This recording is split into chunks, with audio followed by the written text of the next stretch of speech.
Hello and welcome to Shy Sox Talk. My name is Chris Gearing. My co-host Matt Ray is out today. He's traveling. We'll be back next week. We did want to get an episode out to you all who view our podcast. Very appreciative of it. You can follow us at Shy Sox Talk on Instagram. Link will be in the description below. Today's episode will be on just kind of a fun one. Is top 10 moments, personal moments of the 2021 White Sox season. One thing I did want to kind of weigh in on quickly before the getting into the list is the Carlos Rodon situation. Had a lot of time to think about this since there was no qualifying offer. The more I've thought about it, the more I have come to the conclusion that the White Sox did not want to risk the $18.4 million for a one-year deal. I think it's more the health issues. I think that's probably what's going to stop him from getting a big contract. They might get him on a cheaper deal, maybe something that's like a 2-year, $12 million each kind of deal for him. But I would expect to see Rodon go somewhere on a 1-year prove-it deal again, just because of the health issues in the past. Hopefully it's with the White Sox. I love Rodon. One of my favorite guys on the team, great story, draft pick, kind of worked his whole way up through, fought through a lot, DFA'd after 2020 and was a rock star this year, but health issues are, I think, what's stopping him the most. So hopefully we see him back. If not, love Rodon, but I think the White Sox are better served probably spending $18.4 million on somebody else in the offseason, maybe a UC Kikuchi, Clayton Kershaw, Kevin Gausman. Not sure if he can double up on what he did in 2021. That was a great year for him. But maybe even a Nicholas Castellanos or something to that effect. And just, having Kopech slide in the rotation and stretch him out through the year so he's ready for October when October comes next year for the White Sox.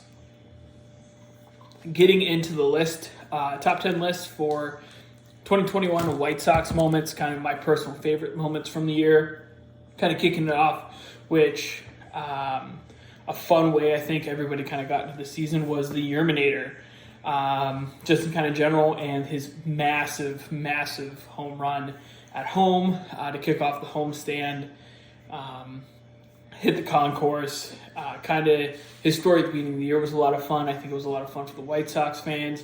I actually have a picture with him when he was playing with Frederick Keys. I really liked his name, and went to a Keys game and actually got a photo with the guy.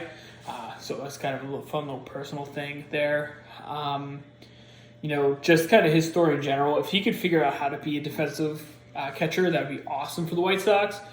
Does that going to happen? Probably not. But in general, the Yerminator story in to kick off the season and that home run he hit, that massive moonshot he hit at home, was something I'm definitely going to remember from the season looking back on it. Number 9, Andrew Vaughn's first home run for the White Sox. Going into the year, he was the one of the big prospects coming up. A lot of people didn't know if they wanted him at DH, if the White Sox should have signed a DH. They should have more closely went after Nelson Cruz, who went with the Twins and ended up getting dealt. The fear with Nelson Cruz was there was going to be an Edwin Encarnacion situation, like we had in 2020, because he's a little bit older. Although didn't go for it. They trusted the young kid, and I think he showed all the White Sox fans kind of what he's potentially going to be. He kind of fell off the table a little bit off at the end. They stopped giving him as much playing time. But he did prove that he could be a versatile fielder, somebody who could potentially be your everyday right fielder next year, or even splitting starts with Jose at first, splitting DH, ABs with Gavin Sheets. But to see him get his first home run was awesome this year, and I really hope the White Sox don't trade him because I think he's going to be a vital piece to the team with Jose being up there in age. He's the succession plan at first, and I think he's going to be an all-star. So hopefully, they don't send him anywhere, and he kind of sticks with the team for a while. The number 8 moment, kind of a cool thing. Speaking of Jose Abreu, was him getting his 200th home run as a White Sox player. He is, the centerpiece of the team. I think, at least emotionally, he's the heartbeat. Him and Tim Anderson, he's the team captain. He is somebody who I hope gets a ring with the White Sox before this whole thing is said and done. Actually got one of my favorite playing cards back there, Jose Triple Threat autograph card. Nice guy, met him once in person at one of the games, and it was just cool to see him get 200 home runs. And for the captain of the team, big accomplishment. Pumped to see Jose do that. Number 7 was Grandal's walk-off versus the Rays, giving the White Sox the best record in baseball. I think this really showed the fan base who they can be and who they're going to be moving forward. They have an awesome young core. They got some vets in the lineup who's going to be able to help lead them through the way.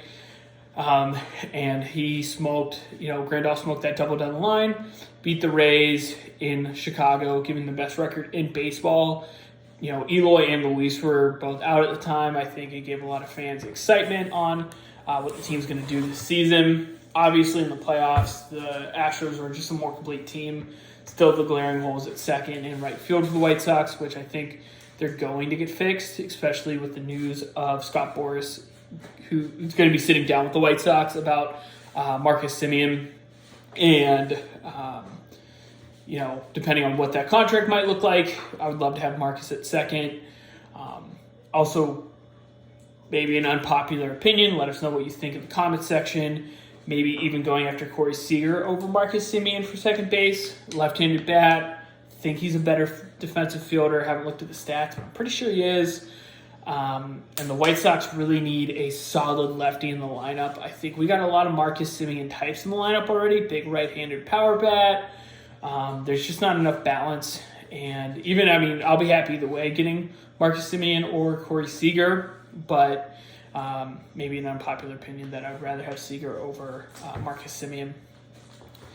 Number 6 was Eloy's first home run of the season against the Royals. This was right after he returned. The telecast had set it up perfectly. They were talking about, how he kind of had a slow start in his first 2 or 3 games, and that he just really needed one pitch to get back on rhythm, and he did. He absolutely crushed the ball about 4 seconds later, gave the White Sox the lead and the win that night. A team that kind of gave us fits towards the end was the Royals. I think we're going to see something from the next year, maybe not, but just that was kind of a cool moment. I think everybody was sad, obviously, when Eloy got hurt in spring training, doing whatever he was doing out in left field. Although when he came back, he showed that he could play left field. I think he's been determined to show a lot of people that. Eloy Jimenez crushing a home run to give the White Sox a victory over the Royals when he came back, and he's definitely going to be a 40 home run guy for the White Sox, probably batting on the 4-hole behind Luis Robert next year, depending on when we get to fill second base. Number 5, somebody I'm really excited about. I think he's going to be the lefty DH for the White Sox. Play a little bit of right field, a little bit of first base. Not the best fielder, though. Gavin Sheets' walk-off of a Jose Barrios against the Twins. Doubleheader. He had kind of struggled in both games, but was able to blast one down the first base line and showed everybody really the power he has. If you stretched over his stats over like a 162-game season, he would have been a 40 home run guy. He really was the only one who showed up to game 4. And I think the White Sox have been able to solve their DH situation in-house, which is nice, and which makes me excited as a fan because they don't have to go spend money there. And also with Gavin Sheets, I think a lot of people kind of thought our minor league system was pretty weak going into the season, and he was kind of, a diamond in the rough, for maybe a lack of a better term, for fans to watch going into the 2021 season and beyond. Somebody I'm super excited about, and that was a really cool moment because I think that was his kind of I'm here to stay moment with the White Sox, and I think a lot of fans are going to remember that. Maybe looking back on if he has a long tenure here, fans will be able to kind of remember that moment as something that really put his stamp on the team. This one I think was fun. Maybe a little high on the list for some people, but Brian Goodwin's walk-off against the Cleveland Indians, an absolute monster bat flip. Threw that thing about 40 feet in the air. It was sick. That was really one of the first games towards the end of the season where I felt comfortable with the White Sox, where they were within the division race.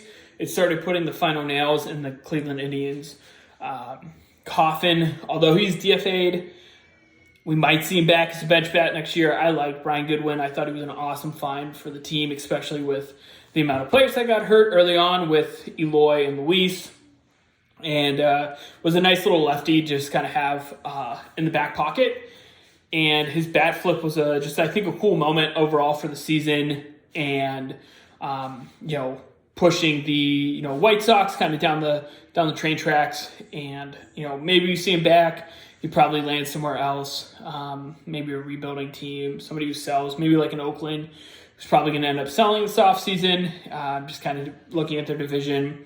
Maybe he goes back to Pittsburgh. Maybe he goes to Baltimore. But wouldn't hate seeing him back on a cheap deal with the White Sox. Hopefully we do. I think he had a really awesome moment this season for the team at least. And that's why I have him at 4. Going into the top 3, number 3 for me was the clincher against the Indians again. In Cleveland, doubleheader. The team was kind of on the skids a little bit going into the last 2 weeks of the season. And, the game started off with Tim Anderson hitting a home run. Team batted around in the second inning, and they put that game away really, really early. They, made sure everybody knew that they won the division. Since the first time since 2008, we got to see home playoff baseball in Chicago. And, I think that was something that, I remember watching that game. I remember talking to my friends during that game. And it was just kind of a fun day. I think a lot of White Sox fans, the tension was building because their magic number I felt like it was at 1 or 2 for like a week straight. Really it wasn't, but it kind of just felt like that. And to be able to then go and roll into Cleveland, that first game of a 5-game weekend with them and just absolutely throttling was awesome. It was fun to see. It was a fun day. And seeing him being able to celebrate an AL Central title was, what I think what every White Sox fan wanted to see. Number 2 for me, moments of the season. A lot of moments in this game that I loved, but Game 3, the home game, the blackout game, national TV. It was a primetime game on a Sunday night, and specifically Grandal and then Leori Garcia hitting home runs same inning was really, really fun. It was a tough game kind of leading up to those moments. White Sox haven't had extra base hit in the series before then. And, from there, they kind of just took over that game, put up 12 runs. I was watching that at home, but, I think anybody who watched that game, at home or in the stadium, Matt was at that game. He said when Leori hit the home run, he felt like he left his body. But you could just kind of feel the crowd and the energy, through, whatever you're watching or whoever you were watching that with. That was an awesome game. The crowd was awesome. I think that was just a lot of fun. I think a lot of White Sox fans just, even if we lost the series, the White Sox fan base kind of needed that, if that kind of makes sense. And I think, for us fans, it was just a cool moment, I think. And so I have it number 2, but number 1 is the Field of Dreams Tim Anderson walk-off. That kind of, I think, energy embodied the whole fan base. Tim Anderson spitting around the bases, giving everybody the game over sign. And, Liam Hendricks struggled in the top of the 9th. Seby Zavala worked his way back from an 0-2 count. We kind of got a break when the ball was rolling down third base line. Just went foul. Seby was able to draw a walk, and Tim was able to walk it off. So that was another awesome moment from the season. First game in Iowa, Field of Dreams was a movie I loved watching growing up. So to see the White Sox walk that off in some really cool style and fashion was just kind of a fun memory for us as fans, for myself as well. Couple honorable mentions for the season. Seby Zavala's 3 home run home game Really didn't make the list because the White Sox ended up losing that game. I think it was final score was 16-15, but good for Sebi. I like Sebi. Maybe a defensive catcher, not really sure. White Sox do have a hole there for the backup catcher, so maybe somebody who's a better defensive catcher. But I think Sebi Vivalla might be able to do it. I do not think the answer is Zach Collins, though. I think we kind of lost out on that one. I think a lot of White Sox fans kind of realized that as well. Another honorable mention would be the absolute thrashing of the Cubs at home. The White Sox put up 17 or 18 runs that game as well. Got down 6-0, and then came back and just buried the Cubs. It was right after the trade deadline, and I think as White Sox fans, we're going to see a lot of that coming. Moving down the road here, at least in the near future. Seeing a lot of games where the White Sox really beat up on the Cubs, and it's going to be nice to see that. Let them know who the older brother really is. So that's going to wrap it up. It's a shorter episode. Like I said, Matt's traveling this weekend, so safe travels to Matt. He'll be back next week. We're going to start talking about some free agency stuff, maybe what other teams might do in the division. And, hopefully you guys have tuned in to episode 1 and 2. If you haven't, I'll put it in the description below. And, let us know what your favorite moments from the season were. And let's go White Sox.